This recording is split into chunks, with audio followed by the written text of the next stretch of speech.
Avoir un logement économe en énergie est un objectif que beaucoup souhaitent atteindre. L'isolation des murs est une des solutions à envisager. Voyons ensemble comment isoler le mur pignon d'un comble aménagé comportant une fenêtre. Voici les outils dont nous aurons besoin. Un cordeau à tracer, une perceuse, une visseuse, un marteau, un tournevis, un mètre, une règle de maçon, un niveau à bulles, une grignoteuse, une équerre, un coupe-laine. Nous allons poser des lisses, des fourrures, des appuis, des connecteurs, de la laine de verre.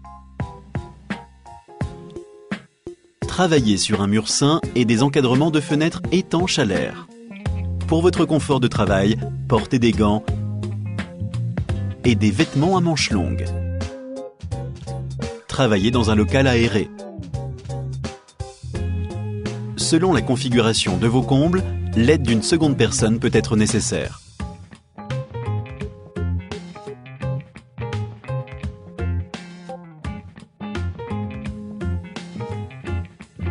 Avant tout, nettoyez la pièce pour travailler dans un endroit propre. Repérez au sol l'emplacement de la lisse, soit l'épaisseur de la laine, augmentée de 2 cm.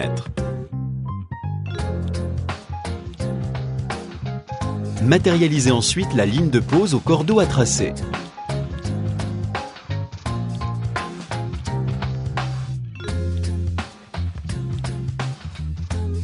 Alignez le bord de la lisse sur le tracé. La lisse n'est pas symétrique. Le bord le plus haut de la lisse doit donc se trouver vers l'intérieur de la pièce. Percez le sol à travers la lisse,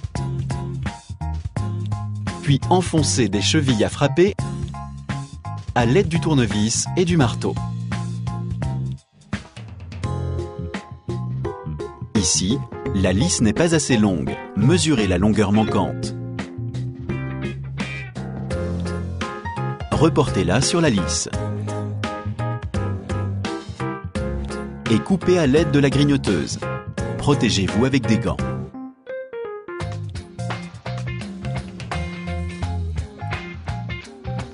Placez la portion de lisse au bord de la précédente et fixez-la.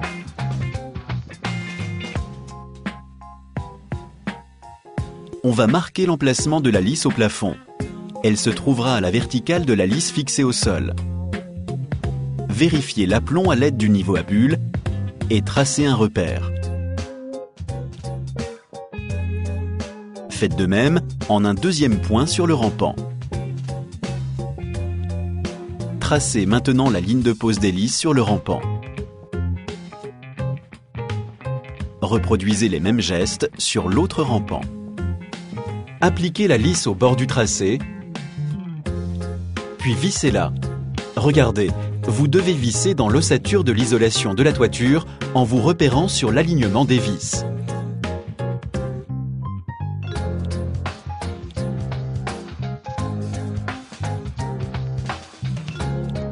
Dans le cas de l'existence d'une fenêtre, mesurez la longueur du mur en plaçant le mètre au-dessus de la fenêtre.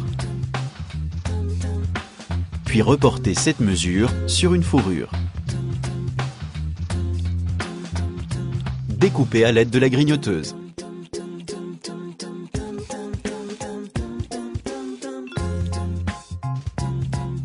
Positionnez la fourrure horizontalement juste au-dessus de la fenêtre. Percez le mur à travers la fourrure et enfoncez une cheville à frapper. Fixez la fourrure en plaçant les chevilles en quinconce tous les 60 cm pour une meilleure tenue. Pour positionner la fourrure en bas de la fenêtre, utilisez une équerre. Placez-la au bord de la traverse, calez la fourrure contre elle, puis tracez des repères au crayon. Procédez ainsi des deux côtés de la fenêtre.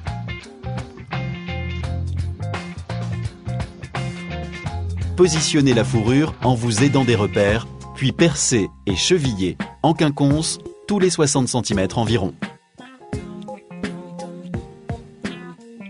Pour terminer la ligne, mesurez la distance nécessaire, puis coupez la fourrure.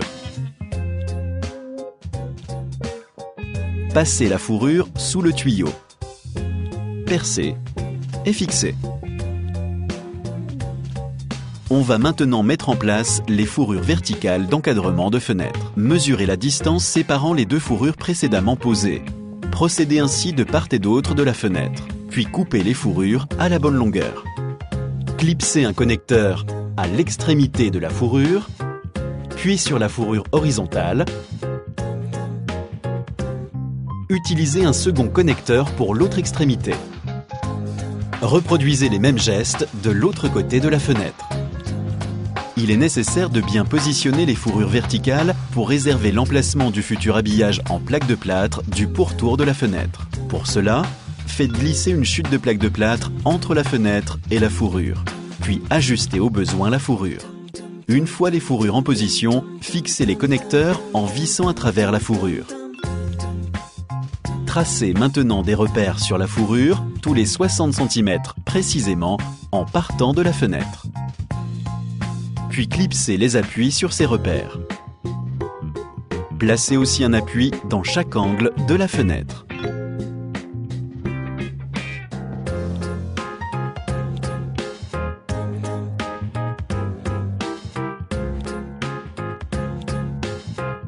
Les fourrures sont mises en place, on va maintenant poser la laine de verre. Ouvrez un rouleau de laine au cutter en prenant soin de couper l'emballage au niveau du début du rouleau pour ne pas entamer le papier craft. Mesurez la hauteur entre le sol et la soupente en plaçant votre mètre à proximité de la fenêtre. Faites de même 1,20 m plus loin, soit la largeur d'un rouleau de laine, toujours en plaçant votre mètre contre l'appui.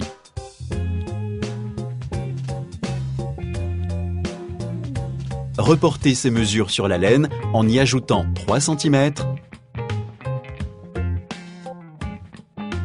puis tracez le trait de coupe.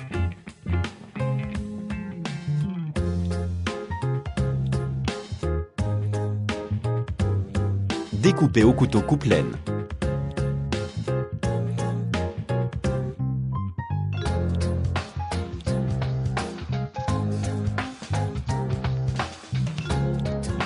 Glissez la laine entre la lisse et le mur.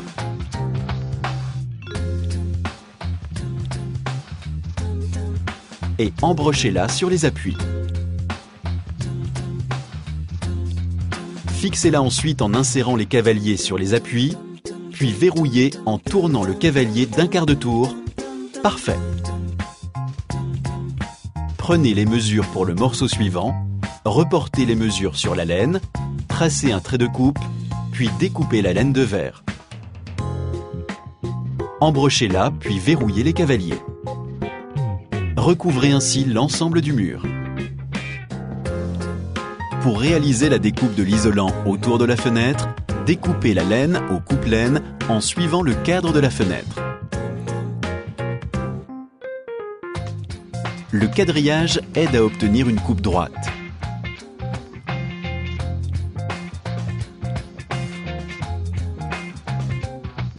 Ici, on ajoute un appui supplémentaire pour le maintien du dernier lait.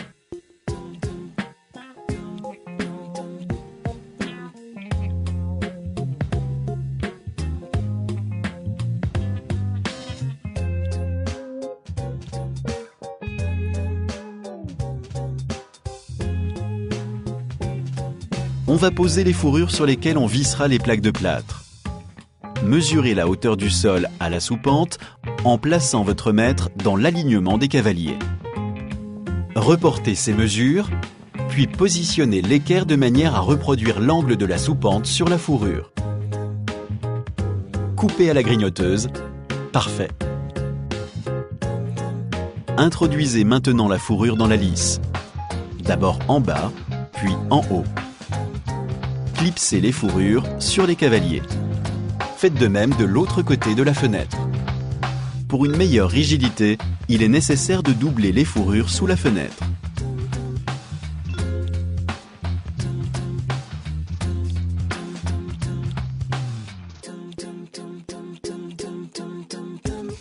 Il ne reste plus qu'à vérifier la planéité de l'ossature. Positionnez la règle contre les fourrures, verticalement. Il ne doit y avoir aucun espace entre la fourrure et la règle. Au besoin, déverrouillez le cavalier en le tournant d'un quart de tour. La fourrure se met en place, puis reverrouillez le cavalier. Faites de même horizontalement, placez la règle contre les fourrures et ajustez leur position. Voilà, l'isolation du mur est terminée. L'ossature est achevée. Il ne reste plus qu'à visser les plaques de plâtre. Retrouvez tous les conseils de bricolage sur castorama.fr.